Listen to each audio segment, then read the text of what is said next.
तो आज मैं आपको एक अनोखी रहस्यमय कहानी सुनाऊंगा। अगर आप चैनल पर नए हैं तो अभी सब्सक्राइब कर ले तथा कहानी पूरा देखे। अंत में एक अनोखा रहस्य छुपा है। धन्यवाद। तो सुनिए। एक समय की बात है जब तीनों लोकों में अति आत्मविश्वास का बोलबाला हो गया था।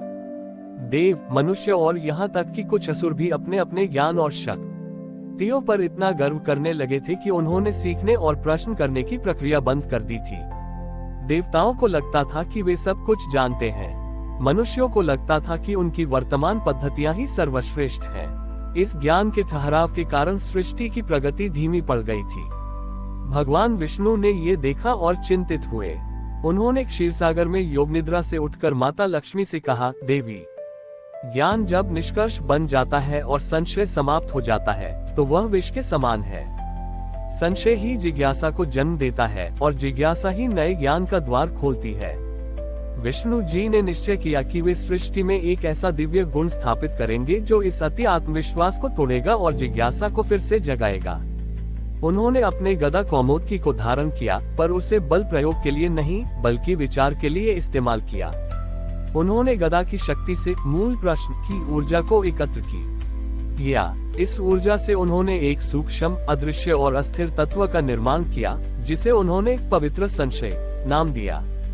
विष्णु जी ने नारद जी को बुलाया और कहा, नारद, मैं ये पवित्र संशय का कण सृष्टि के हर चेतन प्राणी के मस्तिष्क के उस भाग में स्थापित कर रहा हूँ जो अंतिम सत्य को पकड़ने की कोशिश करता है। उद्धरण चिन्ह, इसका क्या प्रभाव होगा नारायण? नारद ने उत्सुकता से पूछा। विष्णु जी ने उत्तर दिया, जब कोई प्राणी अपने किसी सत्य या ज्ञान पर अत्यधिक गर्व करेगा तो यह पवित्र संशय का कण उसके मन में एक छोटा सा प्रश्न पैदा करेगा, क्या सचमुच ऐसा ही है?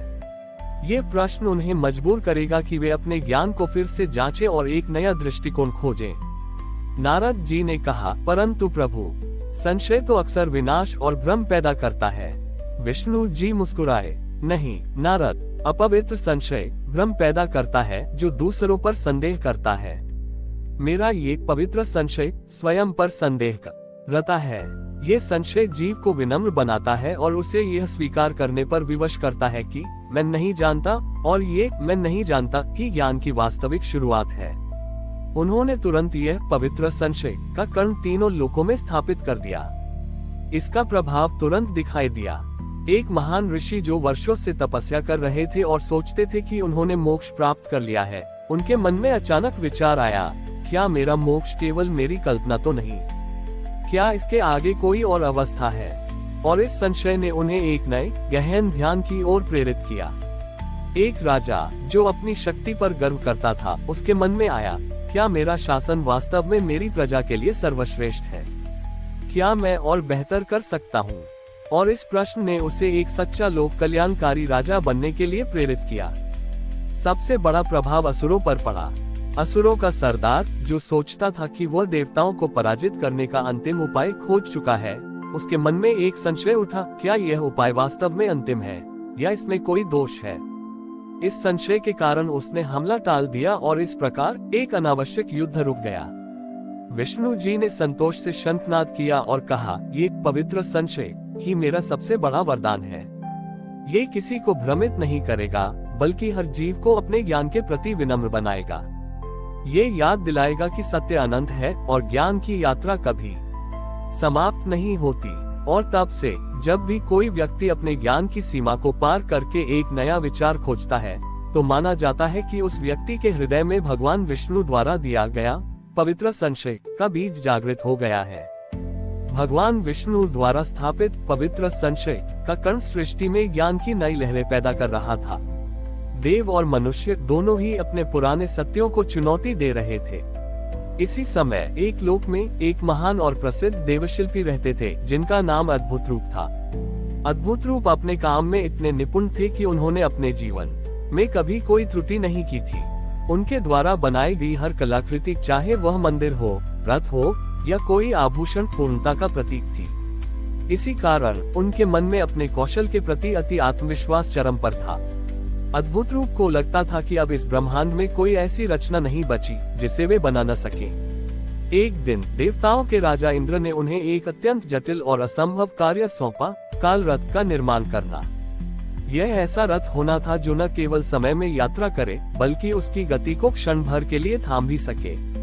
अद्भुत रूप ने गर्व से कहा, ये कार्य सरल है देवराज, मैं इसे निर्धारित समय से पूर्व ही पूर्ण कर दूंगा।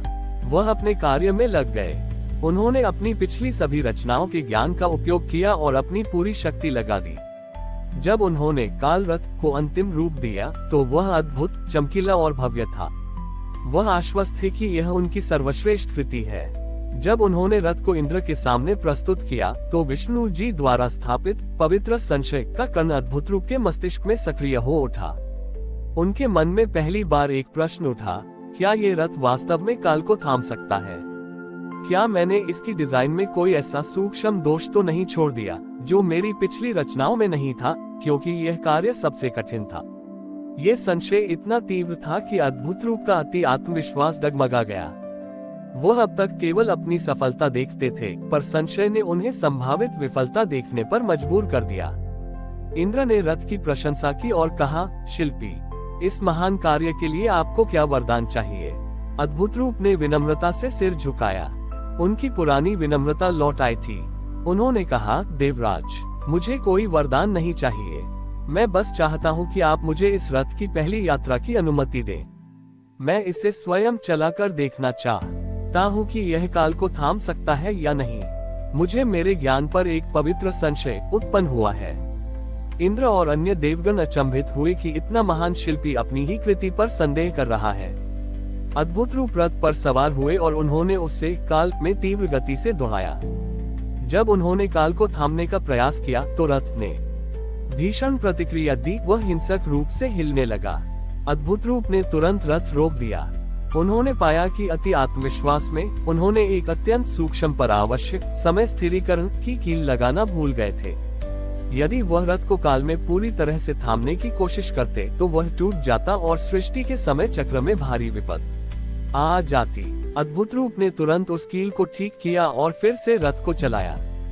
इस बार रथ पूरी तरह स्थिर रहा। जब वह वापस लौटे तो उन्होंने देवताओं के सामने स्वीकार किया, देवताओं, यदि मैंने पवित्र संशय के कारण इस रथ को पहले स्वयं न परखा होता तो मेरी अति आत्मविश्वास मेरी सबसे बड़ी भूल बन जाती। मेरी महानतम कृति ही सृष्टि के विनाश का कारण बन सकती थी।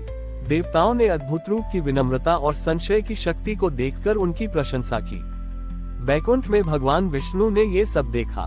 उन्होंने मुस्कुराते हुए कहा, नारद, देखो, मैंने पवित्र संशय का वरदान केवल ज्ञान को बढ़ाने के लिए नहीं दिया, बल्कि अहंकार को नियंत्रित करने और विनाश को टालने के लिए दिया है।